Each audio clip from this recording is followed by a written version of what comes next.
অল্প কিছু মাংস দিয়ে ঘরোয়া মশলায় তৈরি করে দেখাবো আজকের স্বামী কাবাব। আসসালামু আলাইকুম everyone, welcome back to my channel. স্বামী কাবাব তৈরি খুবই সহজ পদ্ধতি, ঘরোয়া উপকরণ দিয়ে আমি তৈরি করে দেখাবো। প্রথমে এর জন্য লাগছে আমাদের ডাল। আমি এখানে বুটের ডাল নিয়েছি হাফ কাপ, ভিজানোর পর প্রায় 1.25 কাপ হয়ে গেছে। এটা ধুয়ে পরিষ্কার করে পানি ঝরিয়ে নিয়েছি, আর এটা আমি সারা রাতের জন্য ভিজিয়ে রেখেছিলাম। সাথে দিয়ে দিচ্ছি 1 কাপ গরুর মাংস বা বিফ। তো এটাও আমি ধুয়ে পরিষ্কার করে নিয়েছি। আমি মেজারমেন্ট কাপে মেপে নিয়েছিলাম, এটা 1 কাপ হবে।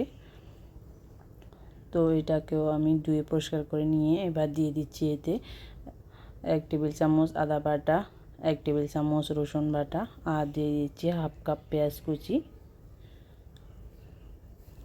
তারপর দিয়ে দিচ্ছি শুকনো উপকরণ, হাফ চা চামচ হলুদের গুঁড়া, 1 চা চামচ মরিচের গুঁড়া, 1 চা চামচ ধনিয়া আর 1 চা চামচ জিরা একসাথে দিয়ে দিচ্ছি।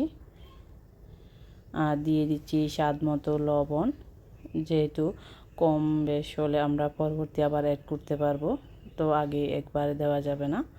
তো এরপর দিয়ে দিচ্ছি 1 চা চামচ গরম মশলা, আর দিয়ে দিচ্ছি শুকনো গরম মশলা, তেজপাতা, দারচিনি, এলাচ। তো এগুলো দিয়ে এবার দিয়ে দিচ্ছি আমি পানি। যেহেতু মশলা কষালে এখানে 2.5 কাপ পানির দরকার হয়, তো আমি যেহেতু কষাবো না তার জন্য আমি 2 কাপ পানি দিয়েছি। যেহেতু মাংস থেকে যে এক্সট্রা পানিটা বের হবে এর পরিমাণ সহ আমি মোট 2.5 কাপ হিসাব করে নিয়েছি। 2 কাপ আমি মেজারমেন্টে কাপ পানি ইউজ করেছি। তো এটা চুলায় বসিয়ে দিয়ে আমি বলক উঠে আসা পর্যন্ত জাল করে নিব হাই হিটে।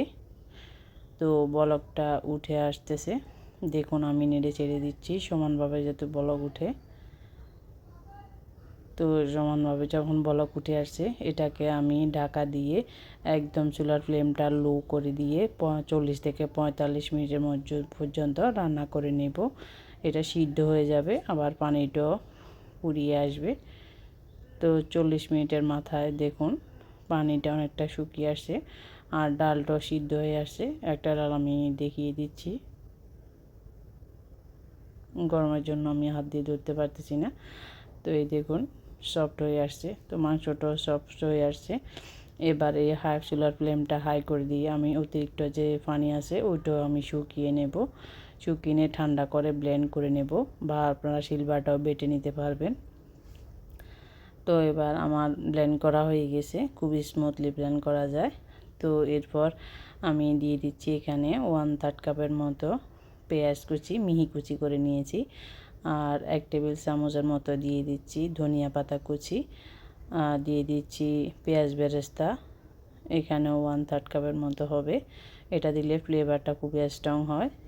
আর কাবাবের মেন ইনগ্রিডিয়েন্টস হলো এই পেঁয়াজ বেরেস্তা। দিয়ে দিচ্ছি 1 চা চামচ কাঁচামরিচ কুচি, জালটা যদি পছন্দ করেন একটু বাড়িয়ে দিতে পারবেন। আর সাথে দিয়ে দিচ্ছি একটা ডিম।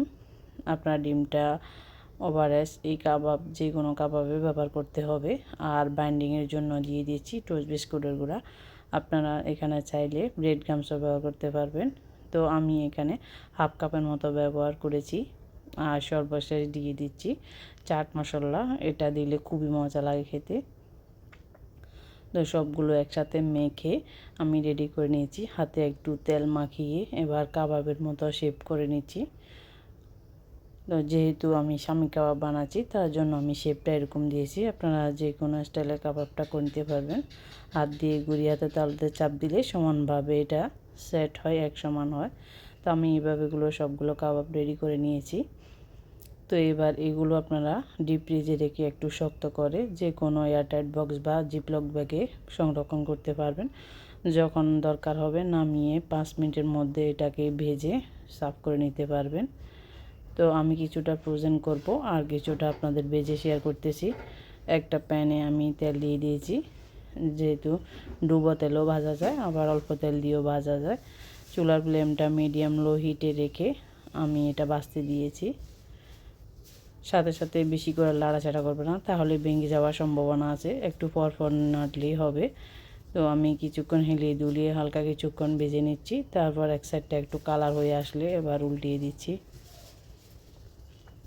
আর এই পেনা উঠেছে, এটা উঠেছে আপনার ডিম ব্যবহার করেছি এই জন্য, ভয়ের কিছু নেই।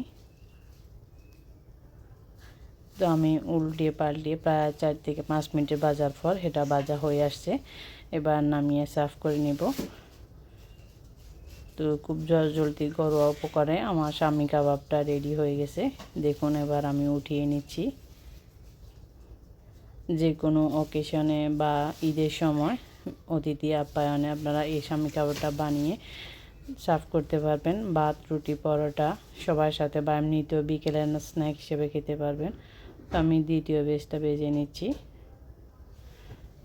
আমার সবগুলো কাবাব রেডি। আশা করি আমার রেসিপিটি আপনাদের ভালো লেগেছে। ভালো লাগলে চ্যানেলটি সাবস্ক্রাইব করে দেবেন, লাইক এবং শেয়ার করবেন। ফেসবুকের থেকে যারা দেখতেছেন তারা একটা ফলো দিয়ে দিবেন। তো একটা কাবাব ভেঙে শেয়ার করতেছি। উপর দিয়ে ক্রিসপি আর ভিতরে সফট, খেতে খুবই অসাধারণ।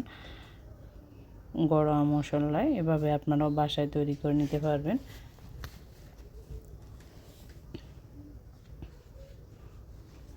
তো আজ এ পর্যন্ত। ভালো থাকুন, সুস্থ থাকুন। আল্লাহ হাফিজ।